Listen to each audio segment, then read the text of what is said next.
সরকারের তো কোনো পদক্ষেপ নাই, এলে তো তত্ত্বাবধায়ক সরকার, ইনি কি করবো? একটা বৈধ সরকার আসলে দেশে উন্নয়ন হবো, ভালো কাজ হবো, যে কেউ আসুক, আওয়ামী লীগ আসুক, বিএনপি আসুক, আর জামাত আসুক, এখানে আমাদের কিছুই নাই। যে জনপ্রিয়তা অর্জন করবো তাকে জনগণ ভোট দেবো, কিন্তু একটা নির্বাচিত সরকারের দরকার। মোটামুটি একটা ভর্তুকি দিতে পারবো, যে কোনো কাজ করতে পারবো, এটা সাহস কুলাইবো। কিন্তু এখন তো বিদেশিরা কোনো সাহায্য করতেছে না, কোনো কিছুই নাই। সেক্ষেত্রে এখন আমরা জনগণ সম্পূর্ণভাবে বিপদগ্রস্ত। ওটা কামাই 700, এখন যদি মনে করেন কেনাকাটা জায়গা 400, তাহলে আর আমার কাছে থাকলো না। তখন এটা তো বড় সমস্যা, এটাই তো সবচেয়ে বড় সমস্যা। আগে পেঁপে খাইছে 30 টাকা কেজি, এখন পেঁপে হয়েছে 50 টাকা কেজি।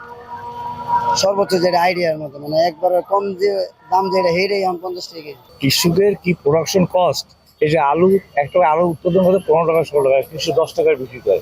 আর গভর্নমেন্ট যদি এবার পলিসি থাকতো যে কৃষকের যে প্রোডাকশন কস্ট তার সাথে 10 টাকা বা 5 টাকা লাভ হতো, প্রোডাকশন উৎপাদন করতো, গভর্নমেন্টের গুদাম করতো, যা লাগবে নিজেরাই খাবার ইউজ করতো, লাগে বাইরে এক্সপোর্ট করতো। কিন্তু এই নীতিমালা নাই। যখন এই কৃষক লস হইতে আবার 100 টাকা হলে তখন সিলেবালা শুরু করে দেয়।